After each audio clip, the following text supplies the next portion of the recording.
하나님께 말할 수 없음은 이라는 말씀의 제목으로 귀한 하나님의 말씀 함께 나누겠습니다. 하나님께 말할 수 없음은, 우리가 신앙생활하며 여러 가지 생각 속에서 우리가 혼란스러워하는 몇 가지 생각들이 있습니다. 그 중에 한 가지, 좀 신앙 속의 아이러니한 것들을 보여주는 한 가지는 바로 저와 여러분 우리 모두가 하나님께 다 말할 수 있는가라는 질문입니다. 여러분 어떻게 생각하십니까? 저와 여러분 우리 모두는 하나님께 다 말하실 수 있습니까? 없습니까? 없어요? 있어요? 예. 그렇습니다. 이래서 신앙의 아이러니한 것이다라고 제가 말씀드리는 겁니다.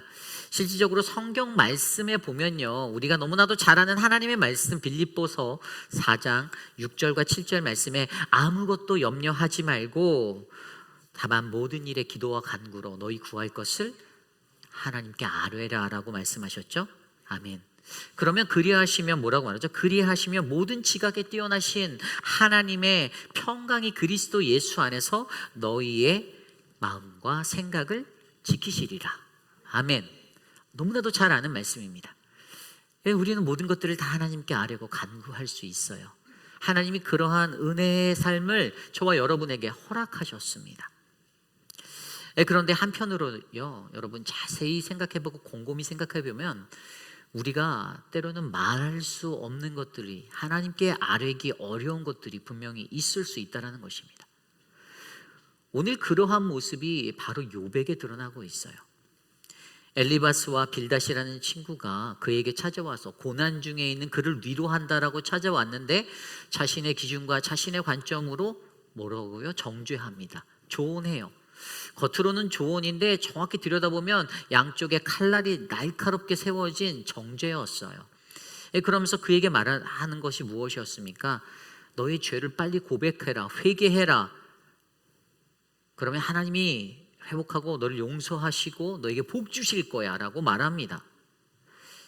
이 조언으로 받아들여질 때는요, 이 말들 때문에 내가 회복되고 은혜를 받고 일어날 수 있는 용기가 생겨서 그렇게 잘 돼야 되는데, 희한하게 엘리바스나 빌닷 친구들과 대화를 섞는데 그들과 말하면 말을 할수록 점점 꼬여만 가는 그러한 관계를 발견하게 됩니다. 그럴 때 그러한 이야기를 듣고 욥이 어떻게 반응합니까? 욥이 이렇게 말합니다. 내가 다 알고 있어. I know. 내가 다 알거든. 너희가 말하는 인과응보, 권선진악 다 알아. 그런데 그것을 알지만 그 스스로 어떻게 해요? 내가 모르는 게 있다. 난 아직 잘 모르겠어. 그리고 내가 그래서 하나님 앞에 아직 말할 수 없어. 대답하지 못해. 설명할 수 없어라고 욥이 반응하는 이야기가 바로 오늘의 말씀의 이야기입니다. 여러분, 우리가 안고 살아가는 이 신앙 속에서요, 어찌 보면 때로는요, 아는 듯 모르게 또 모르는 것이 더 신앙적일 때가 있습니다. 안다라고 잘난 체하고 안다라고 나서는 것보다 그것은 때론 교만이 될 수 있고, 때로는 알아도 모르는 척 그 모르는 가운데 겸손하게 살아갈 때 이게 더 신앙의 본이 되는 모습이 될 수 있다는 거예요. 오늘 우리가 들여다보는 이 욥기 9장 1절에서 16절까지의 말씀은요, 욥이 고민하고 있는 그러한 고민의 문제들, 왜 욥이 그렇게밖에 말할 수밖에 없었는지, 나는 변론할 수 없다, 나는 대답할 수 없다라고 말하는 왜 그러한 모습들을 보이는지, 오늘 그가 안고 살아가는 그의 내적인 갈등, 고난 앞에서 그가 마주한 이 내적인 갈등의 문제들을 저희가 살펴봄으로써 저와 여러분 우리 안에 하나님이 오늘 우리가 걸어가는 이 신앙의 삶 가운데 무엇을 원하시는지 말씀으로 함께 깊이 있게 살펴보기 원합니다. 오늘 첫 번째로요, 하나님께 말할 수 없음은 첫 번째로 우리가 의롭지 못하기 때문입니다. 우리 모두가 의롭지 못하기 때문입니다. 오늘 1절부터 3절 말씀에 이렇게 나와 있습니다. 욥이 대답하여 이르되 진실로 내가 이 일이 그런 줄을 알거니와 인생이 어찌 하나님 앞에 의로우랴. 사람이 하나님께 변론하기를 좋아할지라도 1000마디에 한마디도 대답하지 못하리라. 아멘.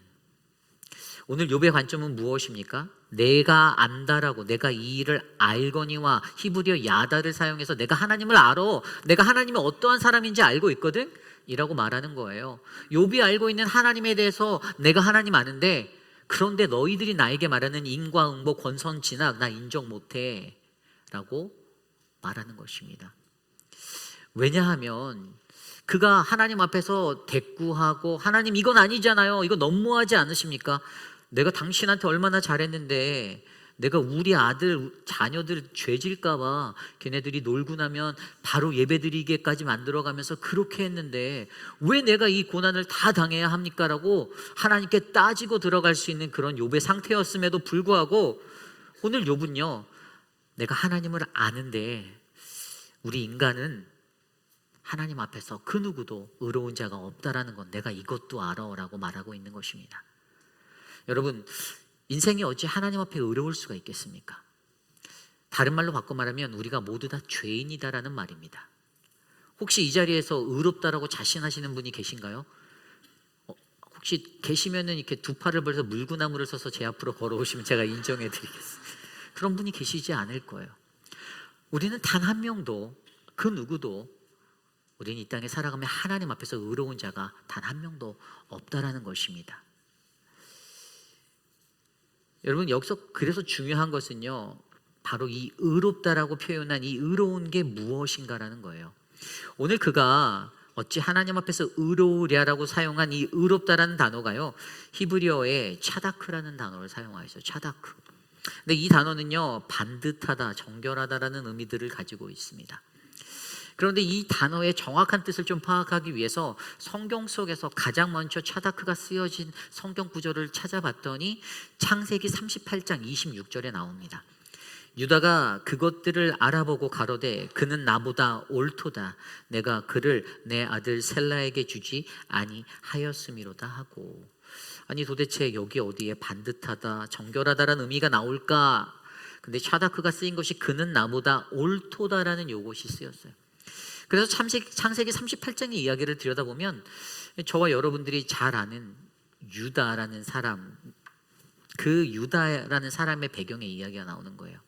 여러분 잘 아시잖아요. 야곱의 네 번째 아들이었던 유다, 그에게는 아들이 셋이 있었습니다. 첫째 아들 엘, 둘째 아들 오난, 그리고 막내 아들 셀라.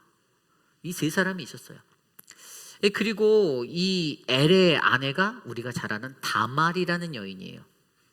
창세기 38장에 나오는 여인이죠. 그런데 자신의 큰 아들이 죽었어요.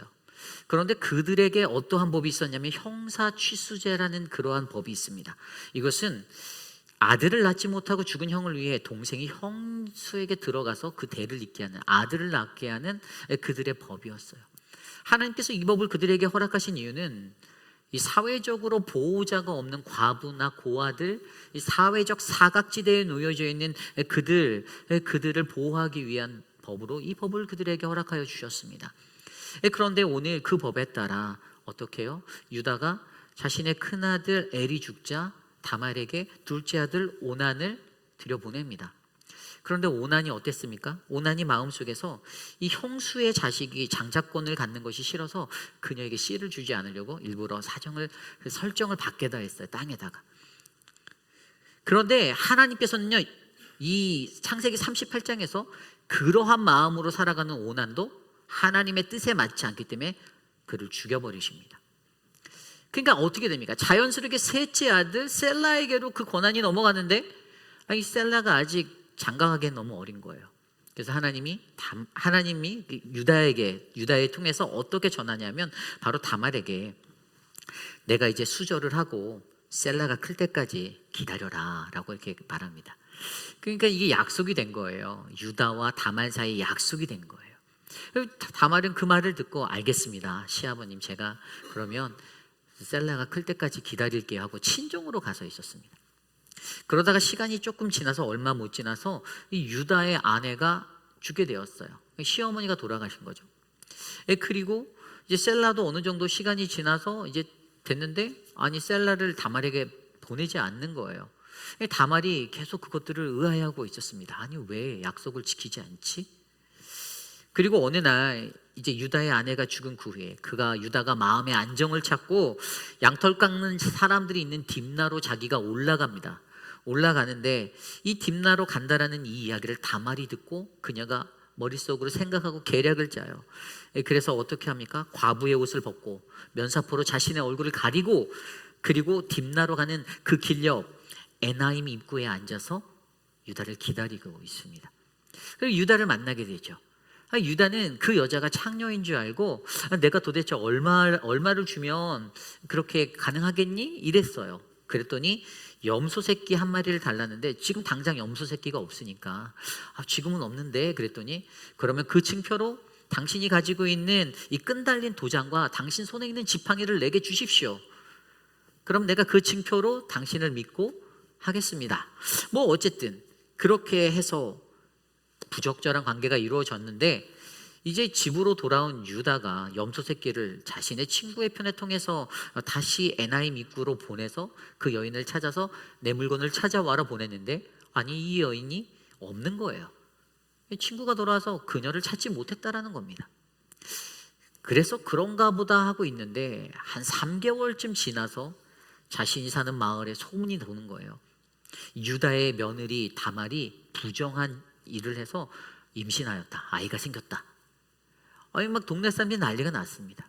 유다도 머리가 화끝까지 올라와서 당장 다말을 화형시키라고 죽이라고 소리쳤어요. 그렇게 마을 사람들과 끌어내는데 갑자기 다말이 소리를 외치며 여기 이 끈 달린 도장과 이 지팡이가 내 아이의 아버지다라고 하면서 이 씨의 주인입니다라고 말하면서 그 이야기가 마무리되어요. 여러분 여기에서 중요한 이야기가 어떠한 것일까요?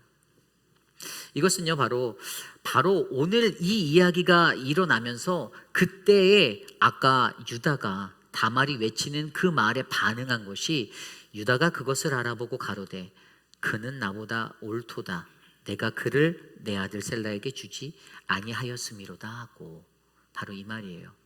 이게 무슨 말인 거면 그는 나보다 옳다 그가 나보다 의롭다 다말이 나보다 의롭다라고 바로 여기에 히브리어 차다크를 써서 사용한 단어입니다. 그렇다면 여기에서 말하는 차다크의 의미는 무엇인가 하면 바로 하나님과 우리 안에 언약 누군가 가졌던 언약에 관한 이야기예요. 이 약속을 지키지 않았었던 유다 그래서 이 유다는요 자신의 약속을 지키지 않은 그 모습으로 그냥 살았지만 다말은 거짓되고 잘못된 부정한 방법으로 그 약속을 회복해서 그 가문의 대를 이을 씨를 얻는 그 책임은 자기가 지켰다고 하지만 결국에 여기에서 유다가 다말을 보고 그녀가 나보다 더 의롭다고 말한 것은 약속한 약속의 지킴을 반드시 지키려고 한 그 의로움 때문에 그랬다라는 것입니다. 결국 우리가 성경에서 바르게 이해해야 하는 의로움은요 세상에서 우리가 말하는 의로움 뭐 정의롭고 불의를 보면 참지 못하고 이런 의미가 아니라 하나님과 우리들 사람과 사람 사이에 언약되어진 약속되어진 그 관계성에서 그 약속을 지켜내는 자를 의로운 사람이다라고 우리에게 말씀한다는 사실을 기억하셔야만 합니다. 그래서 오늘 이 다말이란 여인이 바로 그는 나보다 옳도다 의롭다라고 표현된 이 차다크의 인생이었어요. 그렇습니다. 이러한 의로운 인생은요 바로 하나님과 우리 안에 주신 이 언약을 잘 지키는 주의 백성들이 얻을 수 있는 칭호입니다. 우리들 스스로가 내가 의롭다라고 말할 수 있는 것이 아니에요. 나는 괜찮은 그리스도인인데 야 내가 우리 교회에서 장로거든 나는 우리 교회에서 목사야 이러한 타이틀로 권위로 얻을 수 있는 것이 아니라 하나님이 내게 약속하여 주셨던 그 약속을 내가 얼마나 잘 지켜내고 살아가는가 나는 그분의 약속의 언약의 백성인가 이 믿음의 삶을 살고 있는가 이것이 우리가 의롭지 않은가를 결정한다라는 사실을 기억하셔야만 합니다. 앞서 말씀드렸잖아요. 세상에 의로운 자는 아무도 없습니다. 한 명도 없어요. 우리가 너무나도 잘 알고 있는 창세기 18장에 소돔과 고모라의 그 죄악의 소식을 하나님이 들으시고 하나님이 아브라함에게 내가 저곳에 내려가 그들의 죄악을 들여다보겠다 내가 확인해 봐야겠어 얼마나 죄악이 큰지 내가 내 두 눈으로 목격해 보겠어라고 말합니다. 그때 아브라함이 하나님께 간구하잖아요. 아니 하나님 이 땅을 멸망하신다고요? 그러면 우리 같은 의인도 같이 저 죄인들과 멸절당하는 겁니까? 너무 부당한데요라고 말해요. 그러면서 아브라함이 말하는 것이 이 땅에 50명의 의인이 있다라면 하나님 좀 같이 멸망시키지 마시고 좀 봐주시면 안 됩니까? 그래서 하나님께서 이 땅에 50명의 의인이 있다면 내가 용서하리라 말씀하십니다. 이 머리가 또 잘 돌아가는 아브라함이 근데 50명 모으려다가 한 5명 정도 빠질 것 같은 한 45명쯤 되면 좀 어떻게 안 되겠습니까? 괜찮다라는 거예요. 45명도 있다라면, 의인이 있다라면 내가 용서해 줄 수 있다라는 거예요. 30명, 20명, 10명까지 내려갑니다. 다 용서해 주시겠다라고 하나님 말씀하세요. 그런데 여러분, 여기에서 더 큰 중요한 것은 무엇입니까? 의인이 한 사람도 없다라는 것입니다. 그래서 소돔과 고모라는 멸망을 당했습니다. 우리가 너무나도 잘 알고 있는 이야기입니다. 로마서 3장 10절 기록된 바 의인은 없나니 하나도 없다. 여러분, 이 땅에는요, 이 땅에 살아가는 자들 그 누구도요 자기 자신 스스로 내가 의인이다라고 말할 수 없습니다. 의인은 한 사람도 없습니다. 하나님 앞에서 이것들을 기억하셔야만 합니다. 다른 말로 돌려 말하면 저와 여러분 우리는 모두 다 죄인입니다. 아니 목사님 나는 죄 안 짓고 산다니까요. 나 좋은 일 얼마나 많이 하는데요. 나 괜찮은 사람이에요 라고 말씀하실 수 있는 분이 계시겠지만 물구나무 서고 나오시라고요. 없다고요. 우리는 모두 다 죄인입니다. 내가 죄인인 것조차 제대로 이해하지 못하고 살아가는 인생이 그 인생이 하나님 앞에서 가장 가련한 인생이 되는 것입니다. 여러분, 그러기에 욥은요 내가 설명할 수 없어, 내가 하나님께 변론할 수 없고 하나님께 말할 수 없어라고 말하는 거예요. 내 자신이 얼마나 철저하게 처절한 죄인인지를 너무나도 잘 알기에 자신이 말하고 싶어서 입을 열어서 말하고 싶어서 막 안달이 났다 할지라도 자신의 입을 닫고 그 고난 앞에서 하나님께 대항하지 않고 묵묵히 그 고난을 받고 있었다라는 거예요. 왜죠? 그가 죄인임을, 그가 의롭지 않음을 욥은 알았기 때문입니다. 여러분, 오늘 저와 여러분 우리들의 인생 속에서도요, 여러분 저와 여러분 우리 사람 모두가 다, 우리 인간 모두가 다 불완전하고 죄인임을 기억하시길 바랍니다. 여기 서 있는 목회자인 저도 여러분보다 더 추한 죄인일 수가 있어요. 여러분보다 더 나쁜 사람일 수 있습니다. 그래서 제 스스로도 좀 이렇게 교만하지 않으려고 날마다 조절을 해요. 이렇게 기도해요. 하나님 오늘도 교만하지 않게 하소서. 제발 하나님 오늘도 겸손하게 살아가게 해주세요 라고 기도합니다. 오늘 여러분들의 삶은 어떻습니까? 여러분들은 당당하게 하나님 앞에 여러분의 말들을 다 쏟아 놓으실 수 있겠습니까? 하고픈 말들을 하나님 앞에 막 청산유수로 쏟아 놓으실 수 있을까요? 우리가 가장 먼저 나의 죄인됨을 들여다본다면 저와 여러분 우리 모두도 하나님 앞에서 때로는 설명할 수 없고 때로는 대답할 수 없는 그러한 말할 수 없는 순간을 맞이하게 될 것입니다. 여러분 그때를 기억하시기를 부탁드립니다. 이것이 바로 오늘 우리에게 들려주시는 하나님의 말씀 첫 번째, 하나님께 말할 수 없으면 바로 저와 여러분 우리 모두가 의롭지 못한 죄인이기 때문입니다. 오늘 마지막으로 두 번째, 하나님께 말할 수 없으면요, 하나님은 우리가 측량 못할 지혜와 강함을 가지신 분이시기 때문입니다. 하나님은 저와 여러분 우리가 측량 못할 지혜와 강함을 가지신 분이십니다. 이것은 하나님은 누구이신가에 대한 인식이에요. 앞서 우리가 나는 죄인이고 나는 의롭지 못하다, 인간은 연약한 자라는 것들을 인식하였다면 오늘 욥은 자신이 하나님 앞에 말할 수 없음의 두 번째로 하나님이 전지전능하신, 하나님이 갖고 계신 우리가 측량할 수 없는 그분의 지혜와 그분의 강함 때문이다라고 이 말씀을 이어가고 있습니다. 4절입니다. 그는 마음이 지혜로우시고 힘이 강하시니 그를 거슬러 스스로 완악하게 행하고 형통할 자가 누구이랴. 아멘. 여기에 말씀에 들여보면요, 그가 하나님은 마음이 지혜로우신 분, 힘이 강하신 분이다라고 설명하고 있습니다. 그래서 그분을 대적해서 그 누구도 완악하게 행했을 때 형통할 수 없다라고 욥이 설명합니다. 그러면서 5절 이후에 그가 무엇을 말합니까? 하나님이 하시는 모든 일들을 설명합니다. 진노하심으로 산을 무너뜨리고 산을 옮기기도 하시고, 그리고 땅을 진동하여서 일으켜서 터전에 큰 흔들림, 기둥이 흔들리는 흔들림이 있게도 하시고, 해에게 명령하셔서 해를 뜨지 못하게도 하시고, 별들을 가두시는 그러한 일까지 하나님이 하신다고 합니다. 하나님 그분이 8절에 홀로 하늘을 펴시고 바다의 물결을 밟으실 수 있다고 말합니다.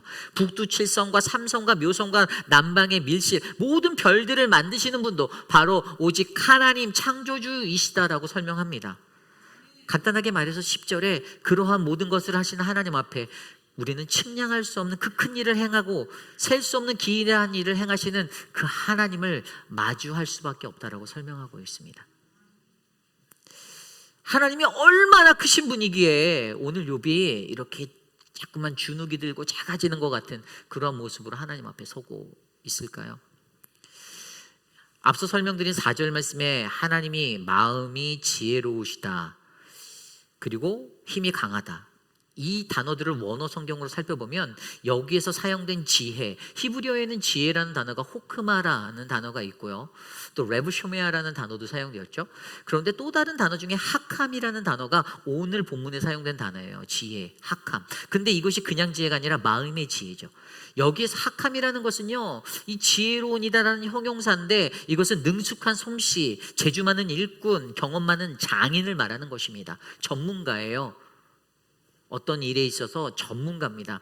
예를 들어 설명드리면 역대상 22장에 다윗이 자신의 아들 솔로몬에게 이후에 네가 내 대를 이어서 하나님의 성전을 지어야 해라고 말씀하고 권면할 때, 이제 네가 준비해야 돼, 성전 지을 것들을 당부할 때, 그때 뭐라고 말하냐면 성경 역대상 22장 15장에 보면 내게 장인이 많이 있다라고 나오는데 여기에 장인이 바로 하캄이라는 단어가 쓰였어요. 기술자들이 많다라는 거죠. 성전 건축하기 위한 전문가들이 너에게 있다라고 말해주는 겁니다.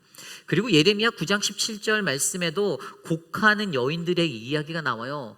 그 당시에는 초상집에 전문적으로 일하는 그러한 애곡하는 그 사람들이 있었습니다. 일당 받고 가서 대신 막 울어주는 거예요. 막 이런 사람들, 바로 이 사람들을 표현하는 단어도 바로 이 하캄이라는 단어가 쓰였습니다.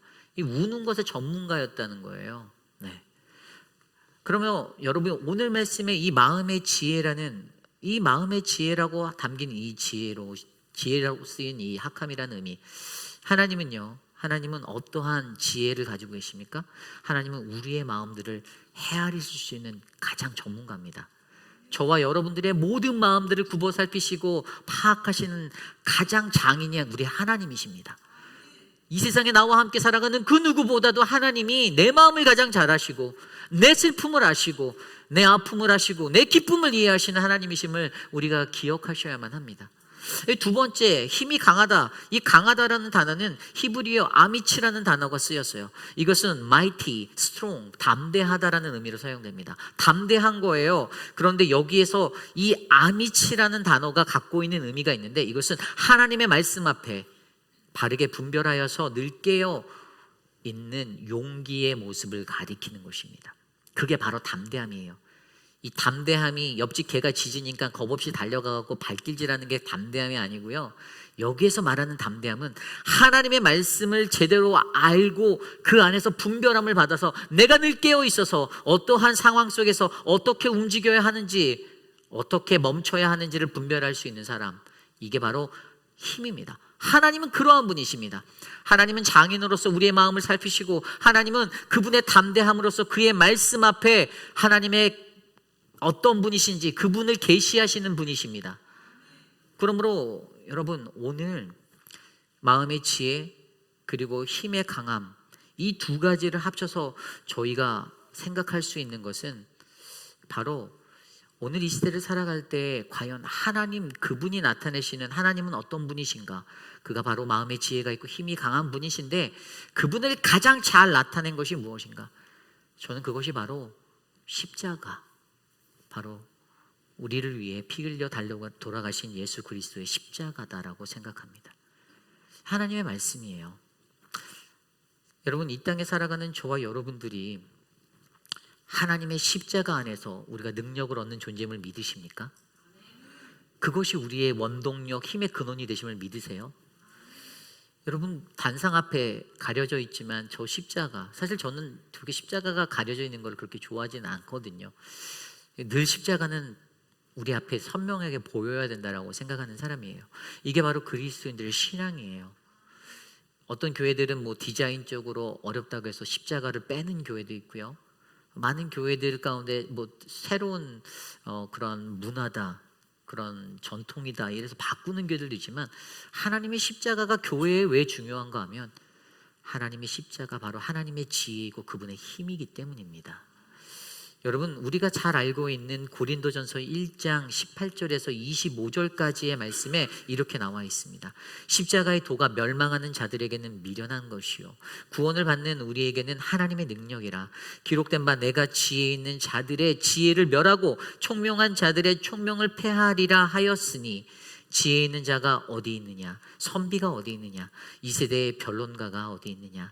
하나님께서 이 세상의 지혜를 미련하게 하신 것이 아니냐. 하나님의 지혜에 있어서는 이 세상이 자기 지혜로 하나님을 알지 못하므로 하나님께서 전도에 미련한 것으로 믿는 자들을 구원하시기를 기뻐하셨도다. 유대인은 표적을 구하고 헬라인은 지혜를 찾으나 우리는 십자가에 못 박힌 그리스도를 전하니, 유대인에게는 꺼리는 것이요 이방인에게는 미련한 것이로되 오직 부르심을 받은 자들에게는 유대인이나 헬라인에게나 그리스도는 하나님의 능력이요 하나님의 지혜니라. 아멘. 하나님의 어리석음이 사람보다 지혜롭고 하나님의 약하심이 사람보다 강하니라. 아멘. 여러분, 왜 우리가 이 십자가를 붙들어야 하는지, 하나님의 지혜가 되고 하나님의 능력이 되고 저와 여러분 우리가 갖고 있는 그 연약함들, 어리석음들, 사람의 지혜보다 더 지혜로운 하나님의 지혜, 우리의 약함보다 더 강하신 하나님의 능력, 이것이 바로 십자가에 있음을 기억하시길 부탁드립니다. 유대인들은 표적을 구했습니다. 헬라인들은 지혜를 찾았습니다. 그들은 그게 맞다라고 생각하고 살았습니다. 하지만 그것들은 하나님이 우리에게 주신 예수 그리스도의 십자가에 비하면 아무것도 아니에요. 정말 별거 아닙니다. 그러므로 여러분, 하나님의 지혜로우심과 그분의 힘의 강함, 이것을 닮은 이 십자가를 꼭 붙들고 살아가는 저와 여러분들의 모든 인생이 되기를 간절히 소망합니다. 욥이 그래서 고백한 거예요. 측량할 수 없는 큰 일을, 셀 수 없는 기이한 일을 행하시는 그 하나님, 내가 그분 앞에서 나의 입을 열 수 없어 라고 말하는 겁니다. 그리고 11절 말씀을 볼까요? 11절, 그가 내 앞으로 지나시고 내가 보지 못하며 그가 내 앞에서 움직이시나 내가 깨닫지 못하느니라. 뭐라고 말하는 겁니까? 나는 보잘것 없다라는 거예요. 내가 인지하지 못했다. 이 문제는 다 나의 문제인 거예요. 그렇죠? 내가 그 십자가를 보고도 아무런 감흥이 없고, 그 십자가에 나타나는 하나님의 지혜와 능력을 보고도 내가 하나님의 그 복음의 능력에 취하지 못하는 그 이유는 내 옆 사람 때문이 아니라 나의 문제라는 것입니다. 감동되지 않음도 나의 문제라는 것이에요. 그러면서 12절에 이렇게 고백합니다. 하나님이 빼앗으시면 누가 막을 수 있으며 무엇을 하시나이까 하고 누가 물을 수 있으랴. 아멘. 뭐라고 말씀하십니까? 나는 할 수 없어. 나는 안 되겠어. 나는 내가 할 일이 아니야. 이건 하나님의 일이야. 내가 할 수 있는 내 힘의 문제가 아니야 라고 그게 고백합니다. 여러분, 우리들의 연약한 자리, 이 연약한 자리를요 하나님이 만나주시고 힘이 되어주십니다. 이것을 믿으십니까? 창세기 28장에 보면 야곱의 이야기가 나옵니다. 여러분, 야곱은 어떤 사람이었어요? 야곱은 저와 같은 사람이었어요. 저희 아내가 저보고 늘 야곱 같다라고 말하거든요. 같이 저랑 오랫동안 살아주신 분이 제일 잘 알겠지 않겠습니까? 야곱 부지런했습니다. 근데 부지런했는데 머리도 좋았어요. 아주 그냥 잔머리도 팍팍팍팍 돌아가고요. 아주 뭐 제가 그렇다는 게 아니고요. 정말 야곱의 인생은요 그런 인생이었어요. 그런데 에서를 속여서, 아버지를 속여서 그 자신이 형의 에서의 장자권을 탈취하고, 이 형이 화딱지가 나서 내가 오늘 너를 죽이겠노라 살개를 드러내니까 외삼촌이 사는 그 라반한테 한 800km를 그냥 막 도망간 거예요. 800km가 보통 거리입니까? 서울에서 부산까지 500km 조금 넘는 거로 제가 알고 있는데 이거 굉장히 먼 거리예요. 그런데 가는데 그가 걸어서 갈 때마다 무슨 생각을 하였을까요? 내 인생 잘 나갔던 것 같은데, 형도 재밌게 잘 속여먹고 막 그냥 즐겁게 막 이렇게 잘 지냈었는데, 형이 열받아갖고 내 인생이 이렇게 꼬였네라면서 투덜투덜 대면서 그 길을 걸어갔을 거예요. 그러면서 하늘을 쳐다보면 하나님 좀 도와주시지 뭐 이러면서도 갔을 것 같아요. 가다가 날이 해가 저물 때가 딱 돼갖고 해가 지는데 안 되겠다, 잠이나 좀 자다 가자 해서 돌베개 베고 잠깐 베고 누워 자고 있는데 그곳에서 하나님의 환상 속에 꿈을 꾸게 됩니다. 어떠한 꿈이었습니까? 하늘에서 사닥다리가 내려와서 그 꿈에서 사닥다리를 오르락 내리락 하는 그 사자들을 보게 된 거예요. 여러분, 하나님은요, 내가 하나님께 가는 것이 아니라 하나님이 우리에게 찾아와 만나주시는 하나님이십니다. 우리를 찾아와 만나주시는 거, 야곱을 하나님이 찾아와 만나주셨어요. 그를 만져주셨어요. 그러면서 그에게 말씀하신 말씀이 창세기 28장 16절, 그 모든 상황 속에서 끝났을 때 야곱이 잠에서 깨어 고백한 그 말씀이 16절. 야곱이 잠에서 깨어 이르되 여호와께서 과연 여기 계신 것을 내가 알지 못하였도다. 아멘. 문제가 뭐였냐면요, 하나님이 우리를 만나주시는데도 우리 인간은 하나님이 여기 계신가? 인지하지 못한다라는 거예요. 내가 눈치채지 못한다는 거예요. 내가 알지 못한다라는 거예요. 이게 바로 우리의 연약한 모습입니다. 그런데 야곱이 그것을 인지하며 이 고백을 했을 때 내가 알지 못하였다라는 것이 지금 알지 못했다라는 게 아니에요. 베델이라는 이곳에서는 하나님의 임재하심을 그는 알았어요. 자기를 만나주시고 찾아와 주신 하나님을 그는 인지했습니다.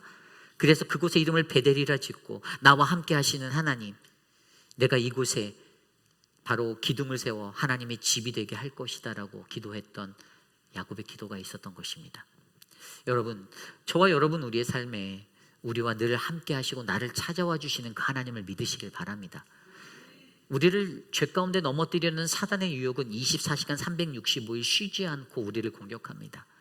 여러분들이 예수님 잘 믿고 하나님 잘 믿고 신실하게 살아가려 노력할 때마다 그 마음에 간사한 마음, 질투의 마음, 시기의 마음, 모든 악한 영들을 다 불어넣어서 우리를 넘어뜨리려고 하십니다. 그리고 그 모든 것들이 바로 죄의 문제라는 것이에요. 죄의 문제, 남들에게 나쁜 말을 하는 것들, 나쁜 행동으로 다른 사람을 비하하는 것들, 다른 마음을 품고 나가는 이 모든 것들, 비방과 수군거림과 그 모든 것들이 죄라고 말씀하시는데, 이 죄라는 것의 결과가 그런 것들이잖아요. 그렇다면 이 죄의 문제를 해결하기 위해서 우리는 죄의 근원이 무엇인지를 살펴보면 로마서 1장 28절에 이렇게 나와 있어요. 또한 그들이 마음에 하나님 두기를 싫어하며 하나님께서 그들을 상실한 마음대로 내버려 두사 합당하지 못한 일을 하게 하셨으니. 아멘. 이게 바로 죄의 근원이라는 겁니다. 하나님이 우리의 마음에 없는 것, 우리가 하나님 두기를 싫어했던 것. 왜 내가 죄인이 될까? 우리 마음에 하나님이 없으니까요. 그래서 그 뒤에 29절 31절까지 말씀에 이 결과, 죄의 결과를 뭐라고 하는 줄 아십니까? 곧 모든 불의, 추악, 탐욕, 악의가 가득한 자요, 시기, 살인, 분쟁, 사기, 악독이 가득한 자요, 수근수근하는 자요, 비방하는 자요, 하나님께서 미워하는 자요, 능욕하는 자요, 교만한 자요, 자랑하는 자요, 악을 도모하는 자요, 부모를 거역하는 자요, 우매한 자요, 배약하는 자요, 무정한 자요, 무자비한 자라. 아멘. 하나님을 마음에 두기 싫어하는 자들이 범하는 죄의 결과의 모습들을 사도 바울이 설명해 주고 있습니다. 여러분, 이러한 험한 세상을 살아갈 때 저와 여러분들이 우리 안에 담겨져 있는 이 죄의 모습들을 지워내시기를 부탁드립니다. 하나님이 가장 지혜롭고 가장 강하신 분이심을 믿는다라면 저 십자가를 붙드십시오. 십자가의 인생이 되어 주십시오. 십자가의 길을 걸어가는 그 인생이 되어 주시기를 소망합니다. 오늘 욥은요, 하나님이 그렇게 강한 은혜의 분임을 기억했습니다. 그래서 그가 15절 16절에 뭐라고 말합니까? 내가 의로울지라도 대답하지 못하겠고 나를 심판하실 그에게 간구할 뿐이며, 하나님의 은혜만 받겠다는 거예요. 하나님의 은혜만 바라보겠다는 거예요. 내가 말할 수 없다라는 겁니다. 16절에 가령 내가 그를 부름으로 그가 내게 대답하셨을지라도 내 음성을 들으셨다라고 내가 믿지 않겠다. 왜 믿지 않겠다라는 거죠?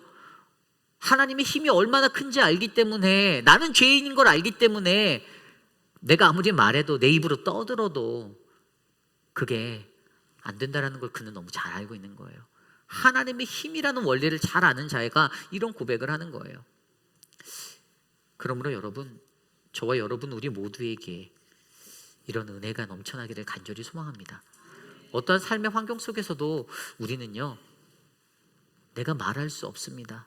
내가 하나님, 내가 설명할 수 없어요. 당신께 대답할 수 없습니다. 그 이유는 나는 죄인이고 하나님은 크신 하나님이시기 때문임을 기억하시기를 간절히 부탁드립니다.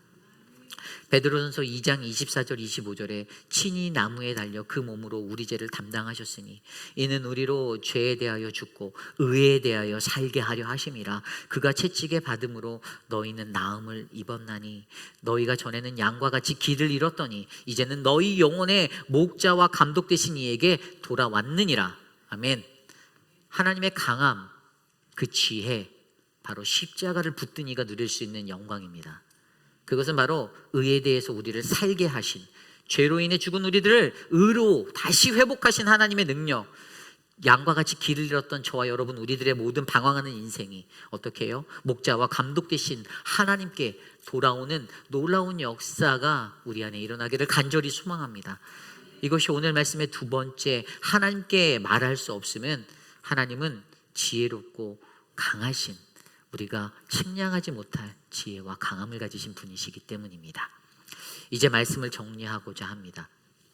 여러분, 신앙인으로 살아간다는 것이 결코 쉬운 것은 아닙니다. 목회자로 살 때도 이 신앙의 길을 지켜내는 게 너무나도 유혹이 많아요. 세상은 저에게 타협을 원할 때가 많습니다. 사람들은 자기들이 원하는 것들을 목회자에게 요구할 때도 정말 많습니다. 그래서 여러분, 그것들을 제가 행여 거절하거나 멀리하면 어떻게 될까요? 예, 이 사탄 마귀가 그분을 삐지게 만듭니다. 예, 전요, 이 사람들과의 사람 관계 안에서도 신앙적인 관계로 우리가 얽혀지기를 소망합니다. 근데 그것의 가장 기초의 초석이 뭔지 아십니까? 나의 약함을 인정하고 그분의 강하심을 보아 하나님만을 의지하는 삶이 바로 결론입니다. 그게 안 되니까 다 내가 하려고 하는 거예요. 왜 내 마음대로, 내 뜻대로 안 해주냐라는 거예요. 혼자 사는 공동체가 아니고 수십 명, 수백 명이 같이 사는 공동체 안에서도 수많은 사람들이 그러한 마음을 갖고 살아간다면 교회는 분열하고 교회는 어려워지게 되는 것을 기억하시길 바랍니다. 여러분, 오늘 저와 여러분, 우리는 왜 욥이 고난받은 그 상황 속에서 그렇게 말할 수밖에 없었는지를 이해하셔야 됩니다. 내가 대답하지 못합니다. 설명할 수 없습니다. 하나님께 말할 수 없습니다. 우리는 하나님께 다 간구할 수 있어요. 그러나 거기에 한 가지 더 지혜의 분별이 필요한 것은 때로는 우리가 침묵하고, 특별히 고난 속에서는 우리가 침묵하고 하나님이 이 고난 중에 나에게 무엇을 원하시는지, 내 삶에 어떠한 변화가 일어나기를 원하시는지를 들여다보아야 한다는 것입니다.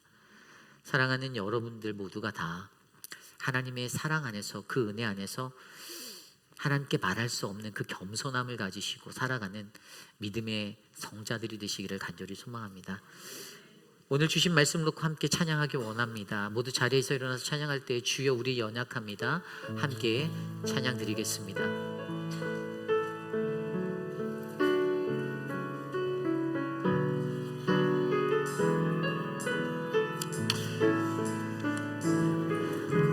주여 우린 연약합니다. 오늘 하루를 힘입어합니다. 주 뜻을 이루며 살기에 부족합니다. 우린 연약합니다. 주여 우린 넘어집니다. 오늘 하루 또 실수합니다. 주의 긍휼을 구하는 죄인입니다. 우리 주만 바라봅니다. 한없는 주님의 은혜, 한없는 주님의 은혜 온 세상 위에 넘칩니다. 가릴 수 없는 주 영광 온 땅 위에 충만합니다. 주님만이 길이오니 우린 그 길 따라갑니다. 그날에 우리를 부르신 주는 완전합니다. 우리 다시 한번 찬양합니다. 주여 우린 연약합니다. 주여 우린 연약합니다. 우린 오늘을 힘겨워합니다. 주 뜻 이루며 살기에 부족합니다. 우린 연약합니다. 주여 우린 넘어집니다. 주여 우린 넘어집니다. 오늘 하루 또 실수합니다. 주의 긍휼을 구하는 죄인입니다. 우리 주만 바라봅니다. 한없는 주님의 은혜, 한없는 주님의 은혜 온 세상 위에 넘칩니다. 가릴 수 없는 주 영광 온 땅 위에 충만합니다. 주님만이 길이오니 우린 그 길 따라갑니다.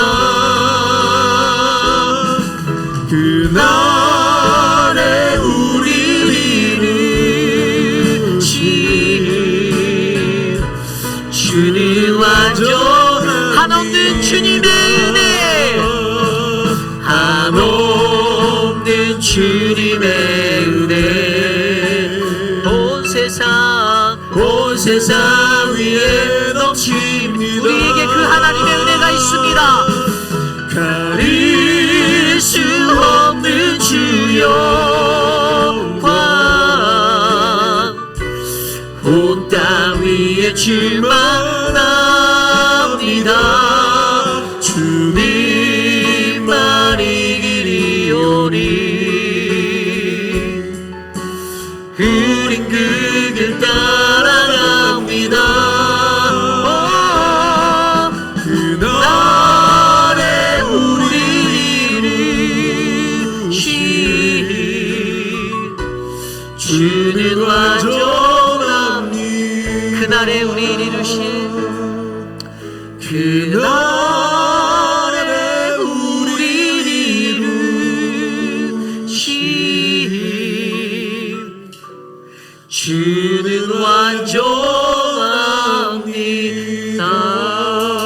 완전합니다. 그렇습니다. 오늘 우리가 함께 나아가며 기도해야 하는 것은 하나님, 나는 죄인이고 나는 의롭지 못한 연약한 자입니다. 하지만 내가 믿는 그 하나님은 침량할 수 없는, 헤아릴 수 없는 마음의 지혜와 강한 힘을 가지신 전지전능하신 완전하신 하나님이심을 내가 고백합니다. 하나님, 오늘 욥이 자신의 연약함과 자신의 죄성, 자신의 죄인됨을 인정하고 하나님의 강건함을, 하나님의 완전하심을 의지하고 나아갑니다. 그때 하나님께서 우리가 아직 연약할 때 기약대로 그리스도께서 경건하지 않은 우리들을 위하여 죽으신 것처럼 의인을 위하여 죽은 자가 쉽지 않고 선인을 위하여 용감히 죽는 자가 혹 있거니와 우리가 아직 죄인 되었을 때 그리스도께서 우리들을 위하여 십자가에 죽으심으로써 하나님 하나님께서 가지신 그분의 사랑을, 자기의 사랑을 우리에게 확증하셨다라고 하신 것처럼 하나님, 오늘 이 시간 연약한 나에게, 죄인된 나에게 하나님 당신의 사랑으로 하나님 나를 덮어주옵소서. 이 시간 함께 합심하여 기도합니다. 하나님 도와주십시오. 나는 연약합니다. 우린 연약합니다. 우린 넘어집니다. 우리는 죄 가운데서 헤매입니다. 하나님, 쉴 새 없이 넘어지고 좌절하는 우리들의 인생 속에서 하나님 나를 불쌍히 여겨주시고 나를 돌보아 주시옵소서. 사랑의 하나님 함께하여 주시옵소서. 주의 은혜로 나를 붙잡아 주시기를 소망합니다. 완전하신 하나님, 주님만을 의지하며 살아갈 수 있는 우리들 되게 하여 주시옵소서. 그 십자가를 붙잡고 나아갑니다. 십자가 대신 예수 그리스도, 당신의 사랑을 확증하신 그 놀라운 사랑의 은혜를 우리에게 베풀어 주시고 하나님, 나와 함께하여 주시옵소서. 동행하여 주시옵소서. 다스려 주시옵소서. 인도하여 주시옵소서.